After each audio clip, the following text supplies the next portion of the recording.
Primeira carta de João, capítulo 2, versículo 27. A palavra, ela diz assim, vamos ler o 20 e depois o 27. E vós possuís unção que vem do Santo, e todos tendes conhecimento. E o 27 agora. Quanto a vós outros, a unção que dele recebestes permanece em vós, e não tendes necessidade de que alguém vos ensine, mas como a sua unção vos ensina a respeito de todas as coisas, é verdadeira e não é falsa, permanecei nele como também ela vos ensinou. Vamos orar mais uma vez. Pai, no nome de Jesus, apresentamos, ó Pai, nas Tuas mãos a Tua palavra, que é eficaz, viva, eficaz, penetrante. Que Teu Espírito, ó Pai, interprete ela para nós, nos dê sabedoria para compreendermos as Escrituras. Ministre, Pai, aos nossos corações, como nós ansiamos sermos edificados mais uma vez. Pai Santo, graças Te damos pela liberdade que nós temos de poder nos reunirmos e abrir as Escrituras. E agora, Pai, fala conosco, Pai, de uma forma que compreendamos, entendamos, possamos galgar um passo mais para perto de Ti, Senhor. Em nome de Cristo nós oramos. Amém. Irmãos, esse versículo aqui, ele, claro que apresenta a unção. Essa unção aqui é uma figura, não é a figura, é uma realidade do Espírito que nós já temos. A unção, o que é a unção? Ela tem muitos significados, e dois que são muito importantes, é uma vida de dependência do Senhor. Quando o Senhor então foi ungido pelo Espírito, vocês se recordam, né? Quando ele começou seu ministério ali depois do batismo, ele começou seu ministério, então o Espírito desceu sobre ele. O Espírito que habitou no Senhor, de habitação, e o Espírito de capacitação. Tudo aquilo que Cristo fez foi na capacidade, na habilidade do Espírito, porque ele então entregou a sua vida na dependência do Espírito. Isto é unção. E a unção também é para a capacidade de todos nós para realizarmos alguma coisa para o Senhor, uma vez que Ele então nos aperfeiçoou para determinada obra. Lembra lá de Isaías que ele disse assim, o Espírito do Senhor está sobre mim para. Então aí tem o propósito para toda ação que Ele iria realizar. Mas, amados irmãos, aqui essa unção também vai nos habilitar a termos conhecimento em todas as coisas, naquilo que concerne ao Senhor, o nosso Salvador, o reino, a glória, tudo aquilo que de fato pertence à igreja. Nós temos a unção. E essa unção, a palavra fala aqui que nós não precisamos ter necessidade de que alguém vos ensine. Ou seja, a dica aqui, irmãos, é que cada um de nós podemos ir ao trono da graça e buscar aos pés do Senhor toda a revelação para a nossa vida espiritual, para que então depois que recebemos, ganhamos a experiência, possamos então partir o pão com cada um dos irmãos, para que eles se alimentem, sejam fortalecidos e possam então caminhar sozinhos com o Senhor, claro, sozinhos no sentido de conhecer o Senhor, de buscar o Senhor, porque a nossa vida com o Senhor é uma vida oculta, é uma vida em profundidade. Vida em profundidade vai depender da diligência de cada um de nós, porque o Senhor não confiará as suas riquezas, a sua pessoa, seu nome, a pessoas que são negligentes. Então, irmãos, é cavucar, é garimpar, é buscar. Por isso que o Senhor Jesus Cristo, ele ensinava por parábolas. Quando Jesus, por exemplo, lá naquela linda parábola de Mateus 13, do semeador, nós vimos ali que eles acharam a parábola muito interessante. Porém, irmãos, eles não compreenderam.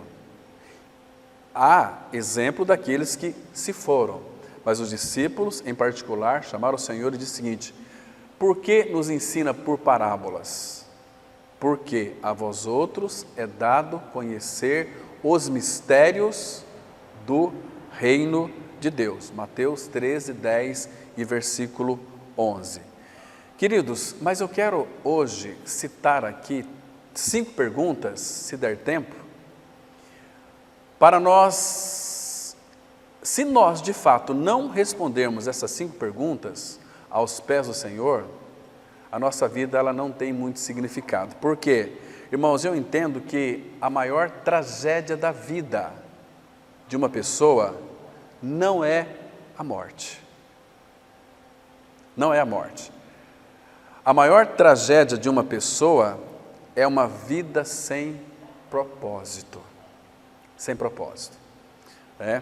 Então, é mais trágico estar vivo e não saber o porquê.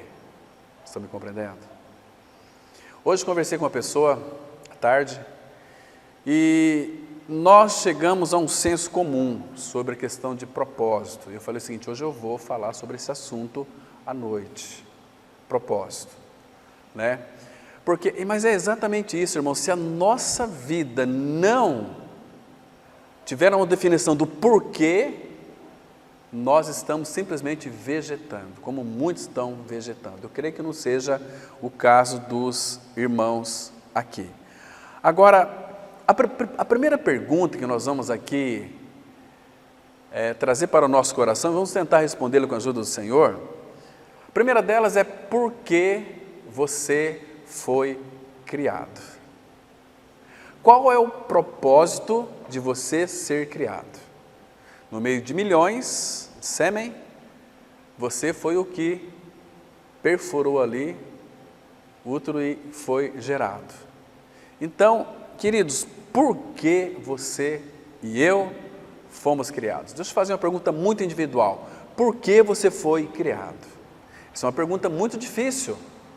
Que, irmãos, muitas pessoas que estão neste mundo aqui, elas não sabem por que elas foram criadas.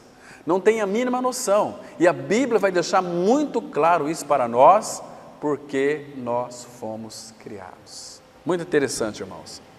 Primeiro aspecto da nova criatura, hoje que nós já sabemos, né, temos uma identidade, nós fomos criados para sermos regenerados. Porque nós já nascemos pecador. E depois, se der, eu quero mencionar algo que falou muito forte no meu coração, nessa tarde também, sobre o propósito do Pai. Ele é o alfa e o ômega, o princípio e o fim. Ele só cria depois da sua obra estar terminada. A gente vai ver depois o texto, para nós analisarmos isso com bastante perquirição. Uma vez, irmãos, que fomos regenerados em Cristo Jesus, pela nossa inclusão no corpo de Cristo, pela nossa morte e ressurreição em Cristo, nós temos um propósito do Pai para a nossa vida. Que, claro, por favor, entenda uma coisa: o propósito do Pai, o supremo propósito do Pai é Cristo. Claro que na consumação das eras, todas as coisas congregará em torno de Cristo. Todas as coisas gravitará em torno da pessoa do Filho. Isso é muito interessante que nós saibamos. E dentro desse propósito, não que o homem é o centro do propósito do Pai, jamais. Não é o homem, não é a igreja, não é a família, embora faça parte desse propósito. Mas, queridos, uma vez que de fato ganhamos o experiencial com Cristo, nós vamos descobrir, por exemplo, Isaías 43, versículo 7, vocês devem recordar do que está escrito lá: aos que criei para minha glória. Então, para que você e eu, nós fomos criados? Em primeiro lugar, fomos criados para a glória de Deus. Então, queridos, as 5 perguntas que todo ser humano tem que responder para viver uma vida eficiente e uma vida eficaz. A primeira delas é essa aqui: para que eu fui criado? Primeiro, para ser regenerado. Segundo, para a glória de Deus, para glorificar o Senhor e desfrutá-lo para sempre. Esse é o propósito primeiro. Essa primeira pergunta é muito interessante, que infelizmente, irmãos, ela é muito simples para nós cristãos, mas para o mundo aí fora, eles não sabem por que foram criados. Isso de fato é uma tragédia. Agora, irmãos, uma outra pergunta que nós devemos realmente saber na ponta da língua, com convicção, é quem sou eu. Você sabe quem que é você mesmo, de fato? Em realidade, você sabe quem é você? Irmão, essa é uma pergunta muito difícil. Essa é uma pergunta que a Bíblia responde para nós de uma forma tão clara, tão objetiva, tão específica. Normalmente as pessoas não sabem responder quem elas são. Estão me compreendendo? Então, nós, muitas vezes, irmãos, imitamos outras pessoas. Nós queremos falar igual outras pessoas. Eu muitas vezes me peguei assim, entendeu? Quando eu vou, por exemplo, lá para o Nordeste, convivo no meio daquele povo, de repente, parece que eu perco a minha identidade. Começo a falar um linguajar meio arrastado, para se identificar com eles, a cultura deles. Não é assim? Para não fazer como aquelas irmãs francesas que foram fazer missões lá na Alemanha, e as irmãs francesas se escandalizaram porque as alemãs, elas bebiam cerveja, e elas choravam tanto que caía lágrimas em cima do seu vinho, percebe? Então, questão de cultura, mas quem sou eu? Irmãos, muitas vezes nós não sabemos quem nós somos. Quem sou eu? Quem é você? Como que a Bíblia define nós? Irmão, existem muitas definições. Existem definições terríveis. Mas vamos ver aqui uma definição em Jó, capítulo 40, versículo 4. São muitas, embora não tenha muito tempo aqui para nós verificarmos cada uma delas, né, irmãos? Mas é importante que, num primeiro aspecto, devemos saber quem de fato nós somos, né? Jó 40, versículo 4, a palavra de Deus, ela diz assim, olha, aqui depois que o Senhor então começou a falar com Jó, ele não respondeu nenhuma pergunta, porque aqui Deus convenceu Jó que toda a sua ciência era limitada àquilo que ele era. E o próprio Jó, ele, por inspiração talvez do Espírito, porque o Espírito inspirou até a fala de Jó nos seus momentos de sofrimento, porque ele era filho desde a fundação do mundo, mas estava sob um tratamento desconstruidor de toda a sua arrogância, de toda a sua altivez, de toda a sua sabedoria, de todos os seus achismos, de conhecer a Deus de ouvidos, Então aqui, o Senhor então depois tratou com ele chegou a saber quem de fato ele era. Ele disse assim, Jó 44, sou vil, ou sou indigno. Irmãos, quem eu sou? Claro que existem dois aspectos. O mundo, pessoas, precisam saber quem elas são. Hoje nós sabemos que quem nós éramos, porque aqui Jó disse, sou indigno. Depois ele ganhou uma experiência. Aí, uma vez que ganhamos uma experiência, quem nós somos? 1 João 3,1 vai responder. Vede que grande amor nos tem concedido o Pai, a ponto de sermos chamados filhos de Deus. E de fato, somos filhos de Deus. Então, essa é a nossa identidade. Essa quem eu sou envolve aqui uma identidade. Quem eu sou? Filho de Deus em Cristo Jesus. Ele me amou, enviou seu Filho Jesus para morrer numa cruz, removeu o meu pecado e veio ser a minha própria vida. Mas para isso, o Espírito me levou a reconhecer que eu sou indigno. Quando o Espírito Santo revela quem o pecador é, ele entra em desespero e vai buscar e clamar a misericórdia de Deus, porque a consciência, uma consciência que está sob convicção do Espírito, se ela não correr para o trono da graça, irmãos, e ela vai correr, porque o Espírito não vai convencer aquele que de fato não vai crer nele. Então, quem eu sou é uma pergunta muito importante. Agora, irmãos, tem uma terceira pergunta. De onde eu venho? De onde eu venho? Você já parou para pensar de onde que você veio? Qual é a sua origem?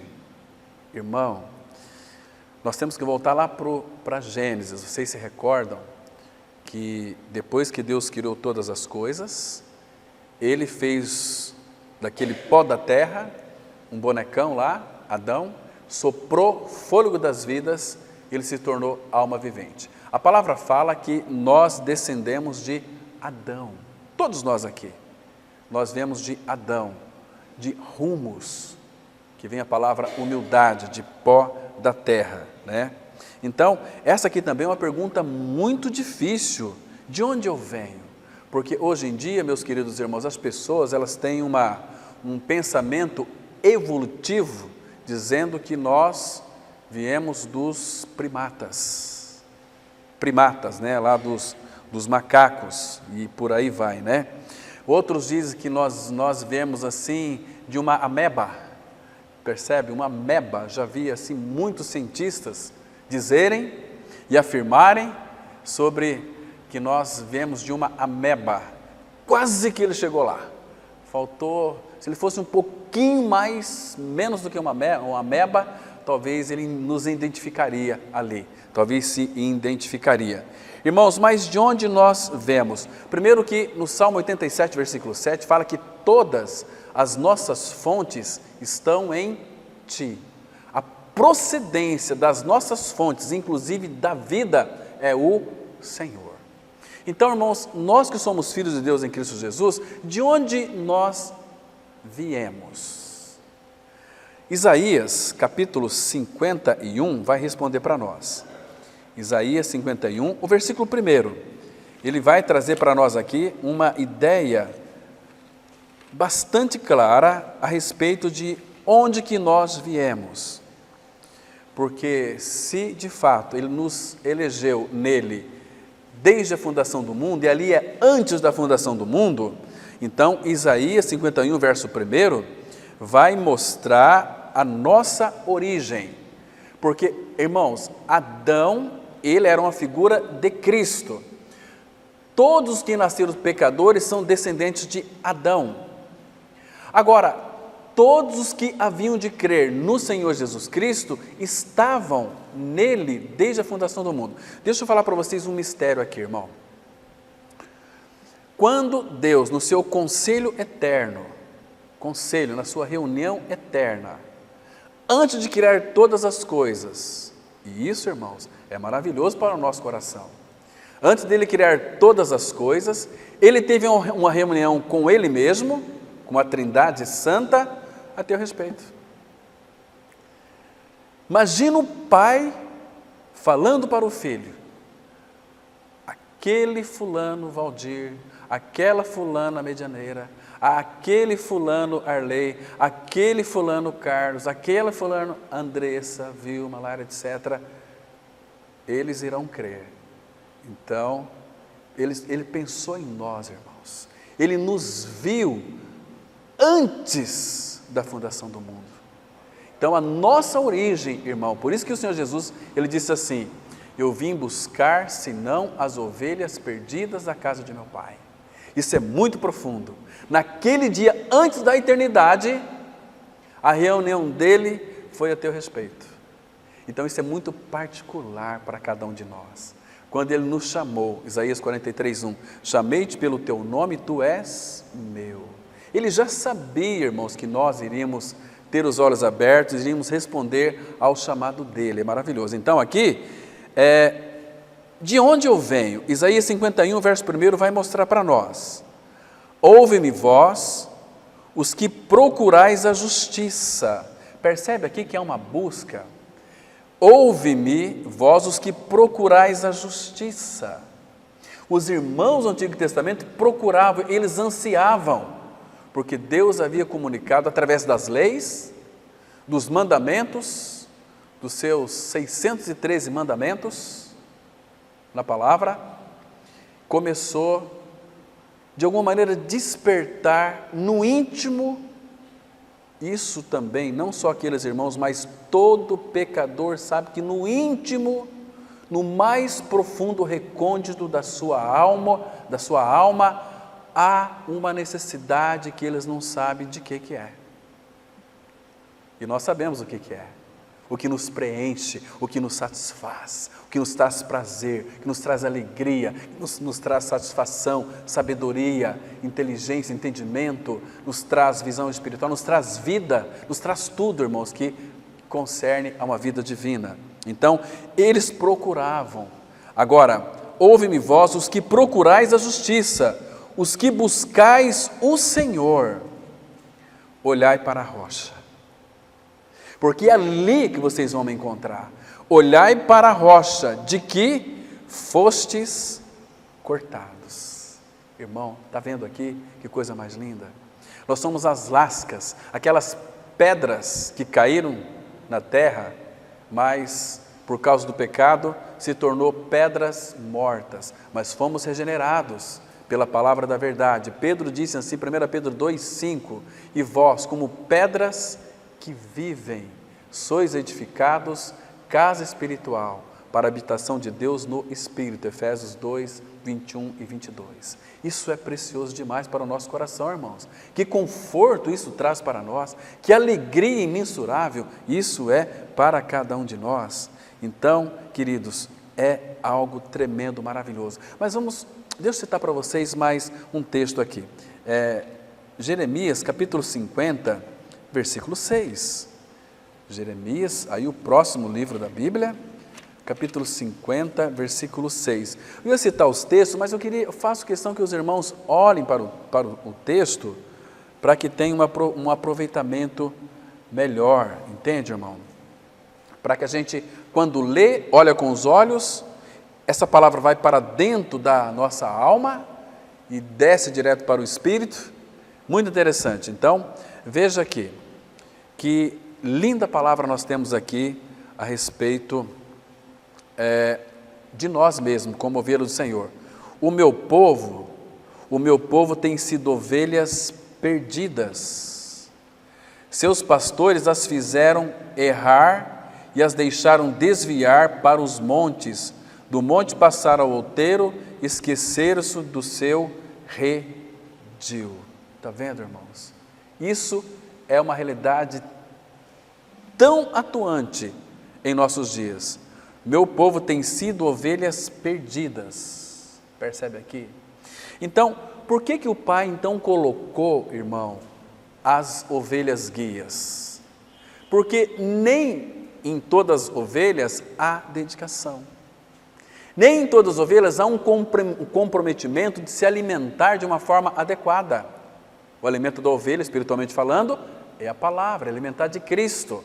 João 6 vai dizer o seguinte, a partir do verso 57, quem de mim se alimenta, por mim viverá. Eu sou o pão vivo que desceu do céu e dá vida ao mundo. É Ele mesmo, Ele é o nosso alimento. O alimentamos pela fé na sua palavra.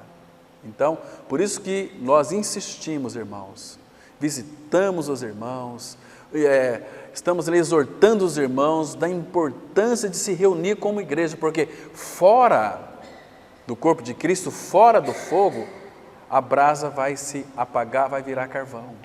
Então, há uma necessidade muito grande de nós como igreja nos reunirmos, estarmos juntos, sermos pastoreados juntos pelo Senhor. Lembra o primeiro texto que nós lemos?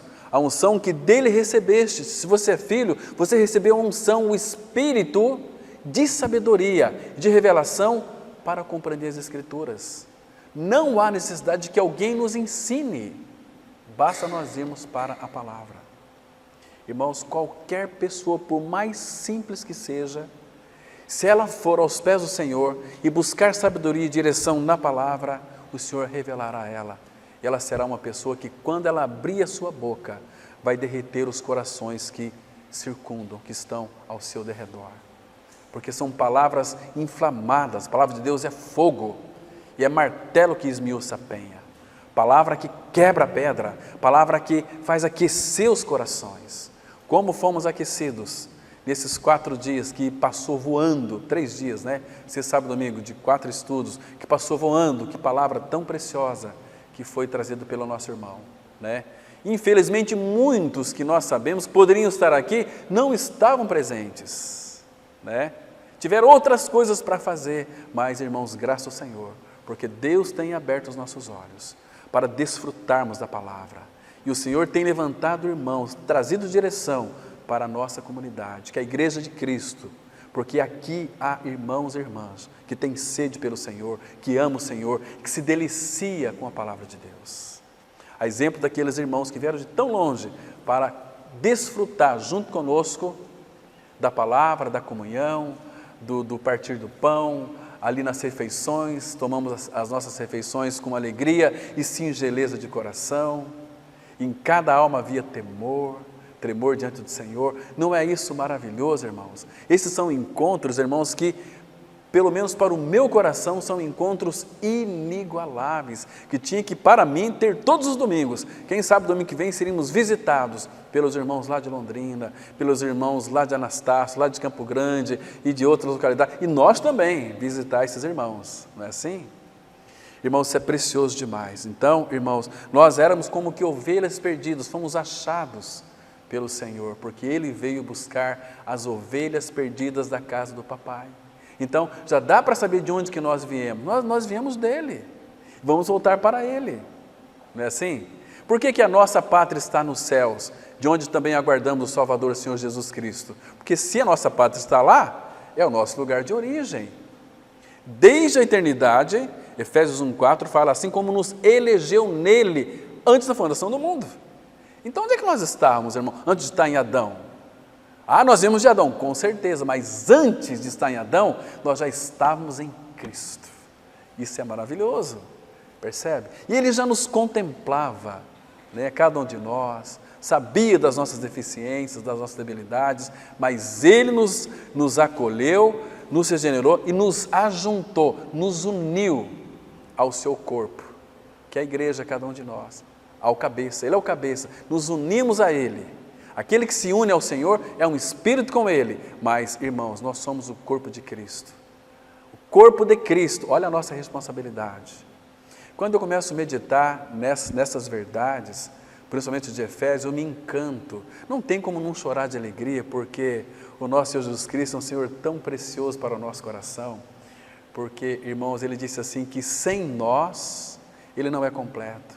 Nós somos a igreja, o corpo de Cristo, a plenitude daquele que a tudo enche em todas as coisas. Olha que coisa mais linda, irmãos. Nós somos a plenitude dele. Ele está dizendo para nós, sem vocês, eu não sou completo, eu preciso de vocês. Mas para isso, precisamos de mais outro texto que venha corroborar essa verdade. Lá em 1 Coríntios 12, ele disse assim, Paulo, a cabeça é o cabeça mesmo, a cabeça não pode dizer ao pé, não preciso de ti, porque ele é o cabeça. Então o pé, ele vai tratar do dedinho mais minguinho ali, né? Aqueles que muitas vezes não aparecem é o que tem mais importância no corpo de Cristo, para trazer o equilíbrio, né, irmão?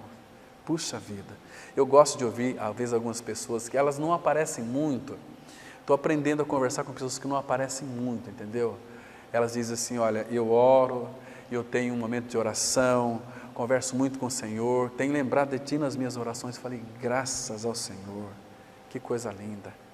Eu tenho uma tia que mora lá em Arapongas, ela é uma mulher muito piedosa, conhece o Senhor, creu no Senhor, tem 70 e poucos anos, e quando um dia nós chegamos lá, ela estava fazendo o devocional dela. Acorda bem cedo, tem um tempo de oração, ela lê a Bíblia e depois estuda umas lições de um caderno que vem da comunidade dela. Olha, meu sobrinho, e eu tenho orado pela tua vida.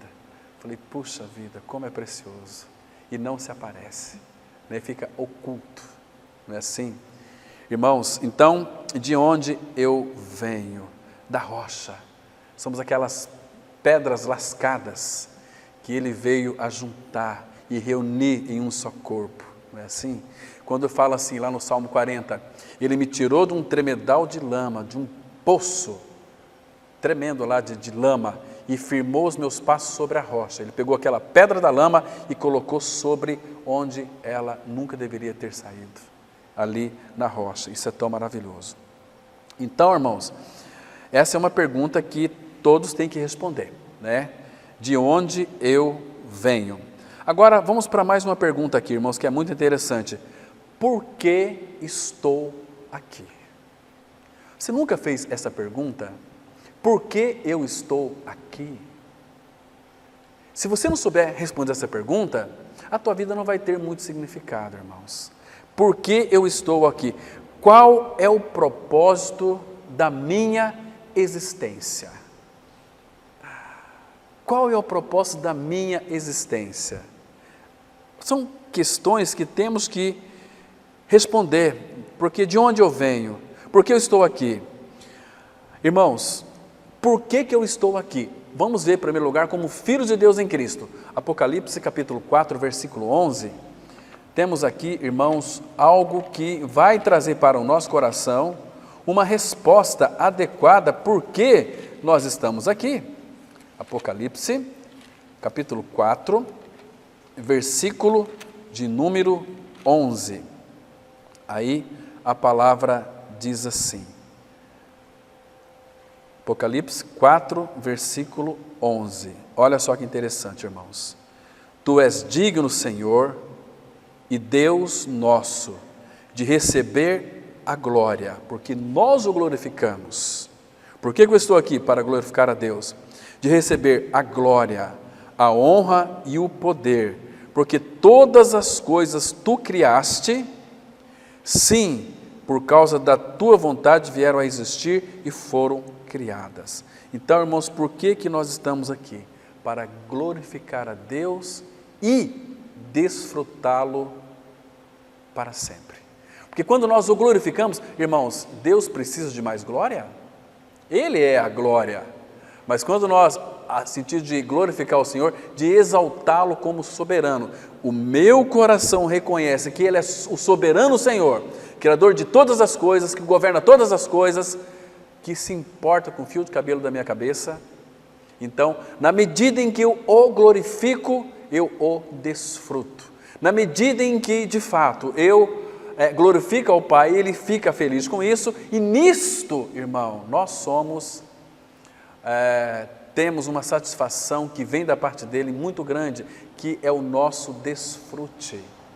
Nossa comunhão é com Deus o Pai, Deus o Filho e Deus o Espírito Santo. É desfrutar. Infelizmente, irmãos, muitos não têm ainda uma visão adequada de desfrutar do Senhor.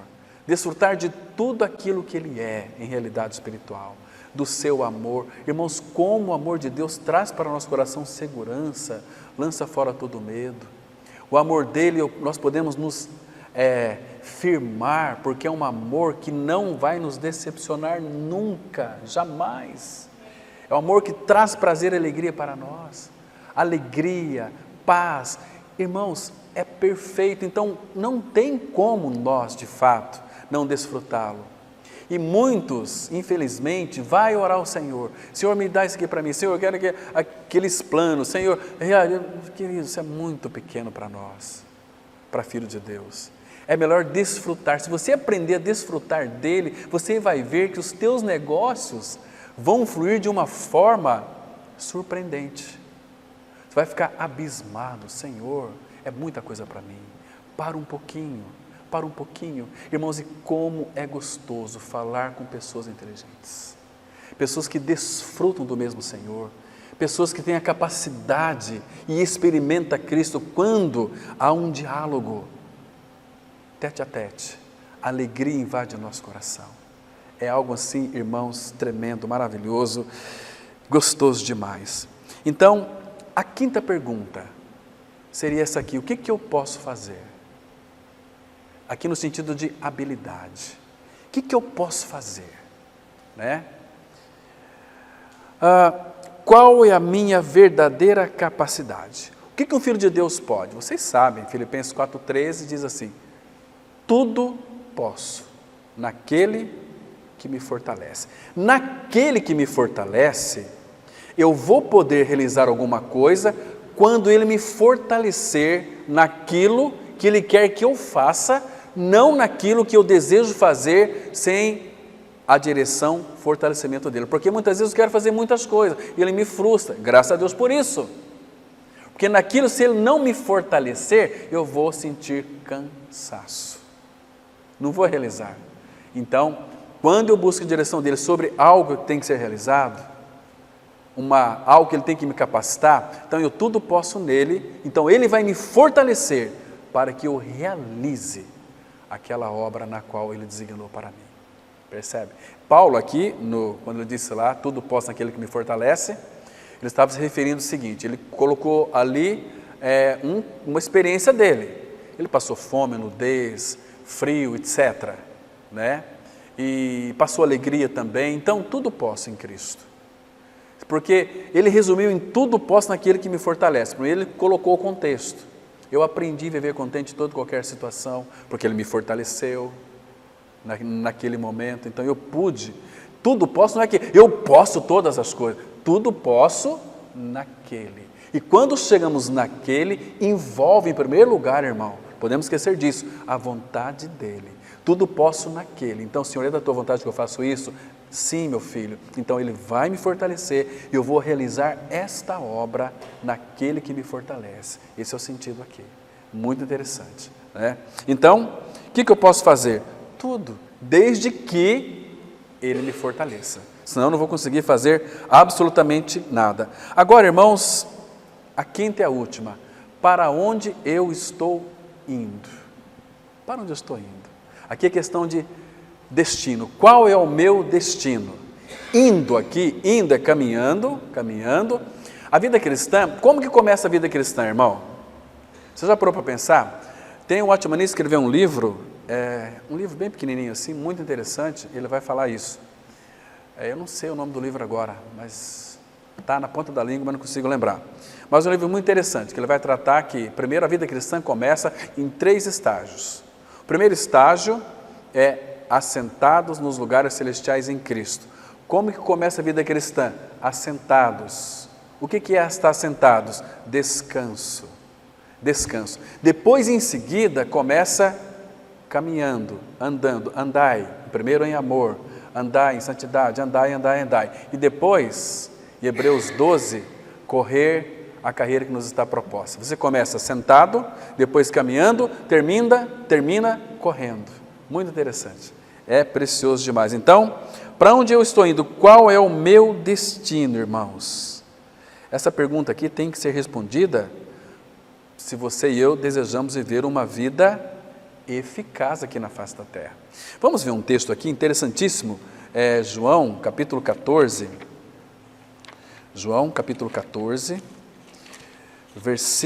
vamos ver aqui o versículo 28, João 14, 28.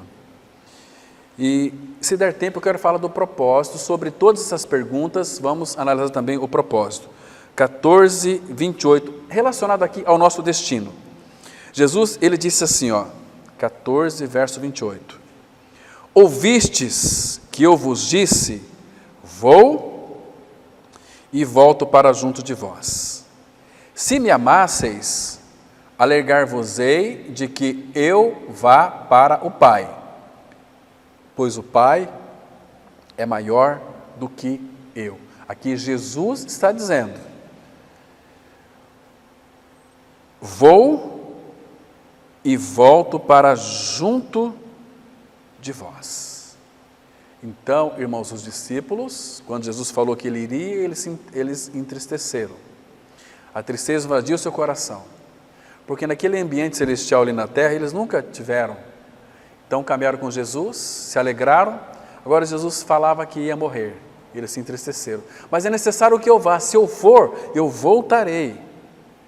Essa alegria aqui, essa comunhão nossa aqui, vocês estão sentindo, ela é significativa, disse Jesus para os discípulos. Mas quando eu for, eu vou voltar para dentro de vocês. Vocês vão ter comunhão comigo no Espírito. Irmãos, a comunhão de irmãos, e eu tenho buscado isso diante do Senhor, ter uma comunhão mais sólida, mais alicerçada em Cristo mesmo. Porque, irmão, uma coisa tem me inquietado muito no meu coração. Por que o Senhor fazia tantas coisas através dos discípulos, através de muitos irmãos do passado, faz através de muitos irmãos? Por quê? Porque a questão está em nós. Nós não estamos sendo tão dedicados. É muito fácil você falar assim, Senhor, cura lá, não sei o que, de câncer, cura tal. Ele pode curar, tem poder para isso.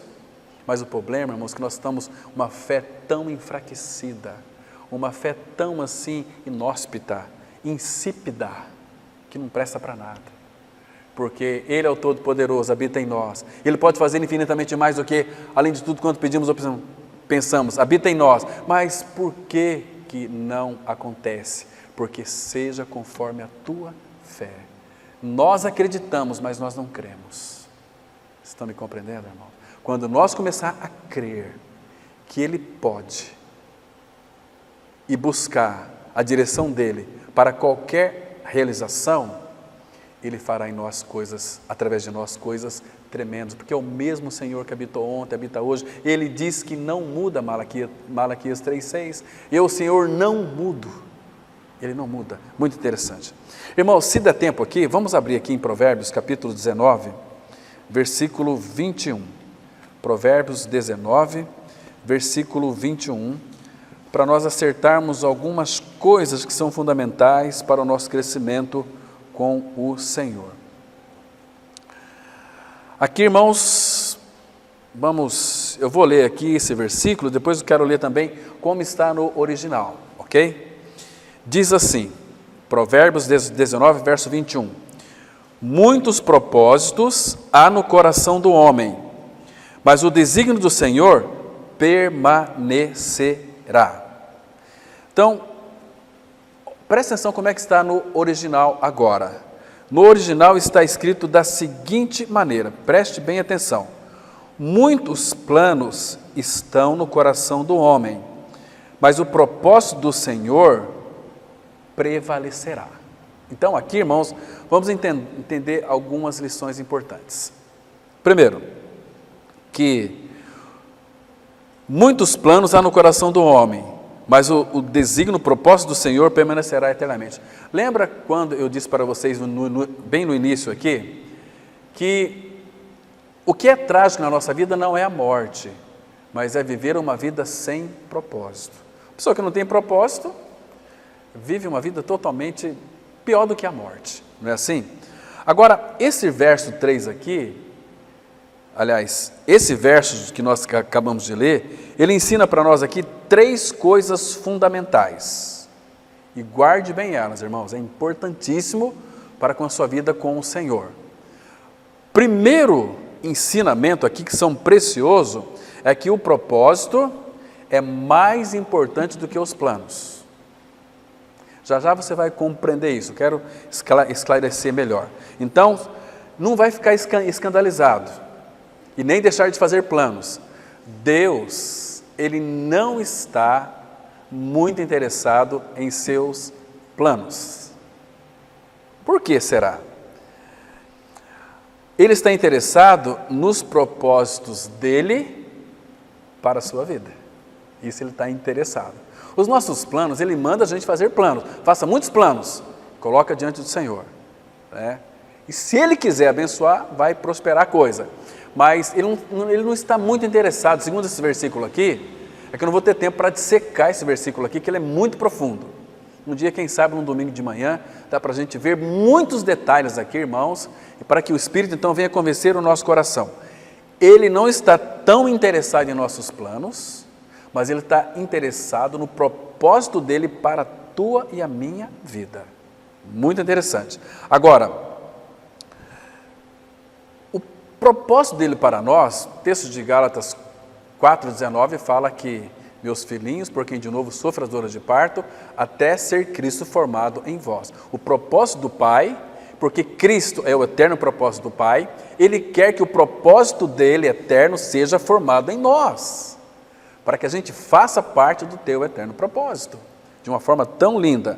Então, o propósito, ele é mais poderoso do que o plano, porque muitos planos estão no coração do homem, mas o propósito do Senhor é que prevalecerá, não os nossos planos, mas o propósito dEle, sobre os nossos planos. Estão me compreendendo, irmão?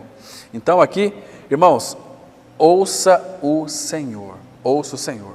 E o propósito dele vai frustrar todos os demais planos. Irmãos, antes de você e eu nós nascermos, ele já tinha um propósito para as nossas vidas, o nosso Senhor. Isso é maravilhoso, maravilhoso demais. Então, ouça o Senhor, ouça o Senhor. O propósito aqui vem antes dos planos. Não podemos confundir isso aqui. Se você almeja crescer, lembre-se, em todos os planos que você realizar, considere em primeiro lugar o propósito do Senhor. Ele é que é válido. Por isso que Paulo, Pedro, Tiago, João, os grandes homens do Senhor, não se importavam com seus planos, mas com o propósito do Senhor.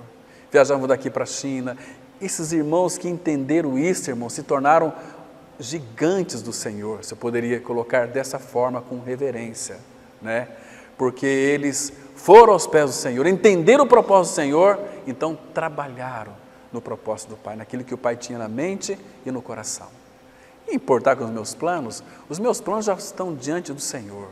Eu sei que para a minha subsistência, Ele vai suprir tudo, né? Não é nem para a gente orar, entende? Mas dar graças.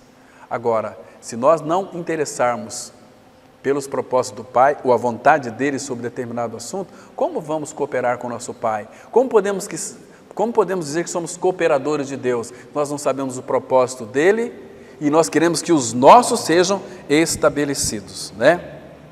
Então, irmãos, Hebreus 6,17 vai dizer que os propósitos do Senhor é imutável, são imutáveis, Ele não vai mudar por causa dos nossos planos, é o que diz aqui, esse versículo aqui, né?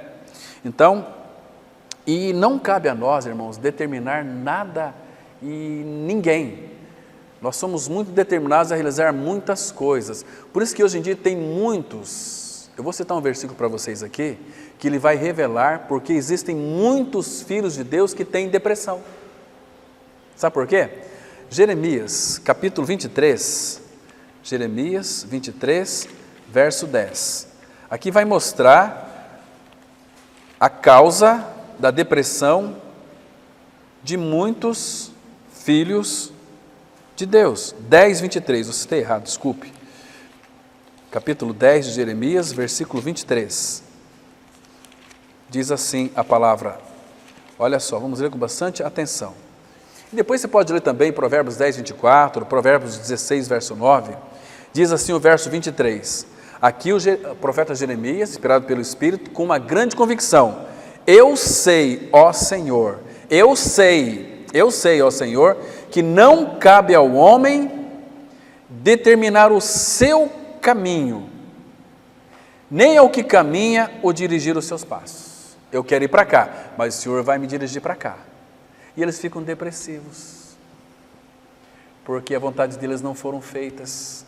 Não cabe ao homem determinar o seu caminho, nem ao que caminha o dirigir os seus passos. Os nossos passos são dirigidos pelo Senhor, não é assim?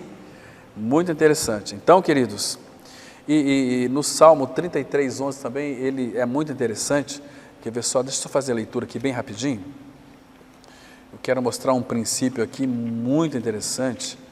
Salmos 33, muito conhecido nosso, versículo 11, diz assim: o conselho do Senhor, o propósito, aqui é propósito no original, o conselho do Senhor dura para sempre. Os planos do seu coração, os desígnios do seu coração, por todas as gerações. Está vendo aqui, irmão? Muito interessante. Então, vamos encerrar. Quero dizer algumas coisas mais aqui para nós encerrarmos. Antes que eu e você, nós fôssemos criados, olha o propósito do Pai. Antes de eu e você, nós fôssemos formados, Deus teve uma reunião, como já disse aqui no início, a meu respeito e a teu respeito, né? Agora, isso aqui vai mostrar que Jeremias disse que ele separou ele antes de nascer e separou para si, Paulo vai dizer também isso lá em Gálatas 1, versículo 15. Aquele que me separou antes de eu nascer, aprove revelar seu Filho em mim. Antes de eu nascer. Olha o propósito de Deus que já tinha para Paulo, para Jeremias, para você e para mim também. Porque Ele não muda. Deus não faz acepção de pessoas. Nós fazemos acepção de pessoas. Não é assim? Agora, queridos irmãos, para isso, quero encerrar lendo 2 versículos, e nós vamos encerrar. Isaías 46, versículo 8 e 9. Isaías 46, verso 8 e 9. 46, 8 e 9. Diz assim a palavra: lembrai-vos disto e tende ânimo. Tornai-o a sério, ó prevaricadores. Olha o 9. Lembrai-vos das coisas passadas da antiguidade, que eu sou Deus e não há outro, eu sou Deus e não há outro semelhante a mim. Agora, olha o 10. Que desde o princípio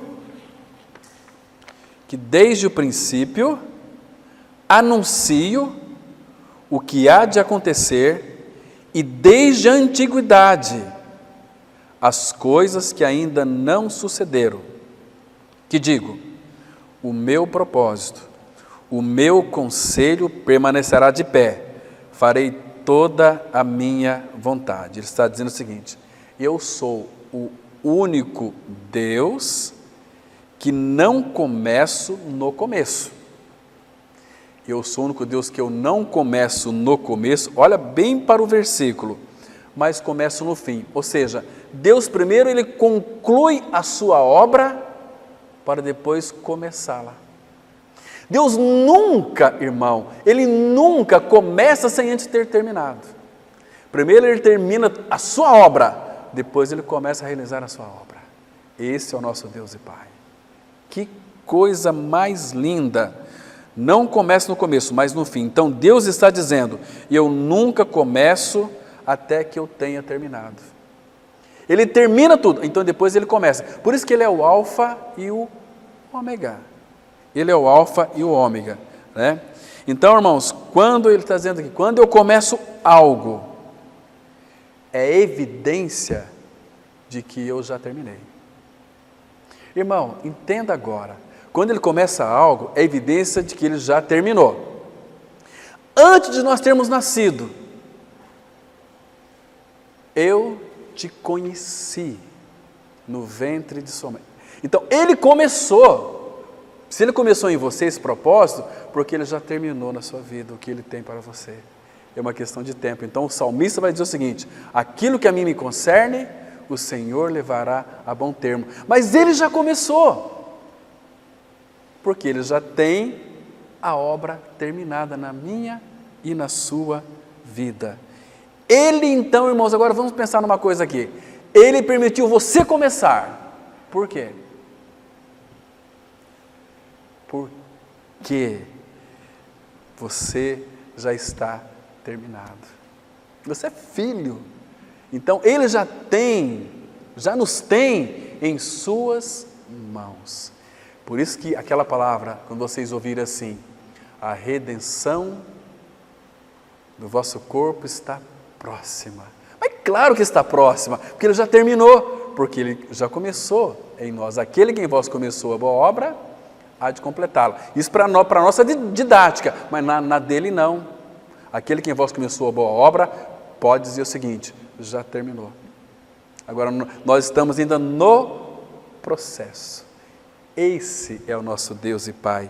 Ele é um Deus maravilhoso, tremendo, inigualável, incomparável, que veio a este mundo em carne na pessoa de Cristo, nos levou para a cruz, tirou o nosso pecado, nos fez morrer junto com Ele, crucificando a nossa velha vida, nos sepultando e nos dando a sua vida pela ressurreição, nos colocou nos lugares celestiais em Cristo Jesus. É lá que nós estamos, é para lá que nós iremos voltar em breve. Amém?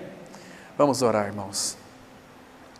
Pai, graças te damos pelo tempo que passamos aqui lendo a Tua palavra. nos dê sabedoria, Pai, para assimilá-la, tudo que foi semeado nesta noite. Que teu bendito Espírito continue revelando as verdades profundas do Senhor Jesus Cristo, para que nós sejamos alimentados, para que nós venhamos a crescer no Senhor. Oh, Pai, muito obrigado por cada irmão e irmã que está aqui nesta noite, por aqueles que estão nos ouvindo através do Ministério da Pregação da Palavra. Sustente-os, fortaleça, revela a Cristo. E é no nome de teu Filho Jesus que nós oramos, gratos também por essa noite. Amém.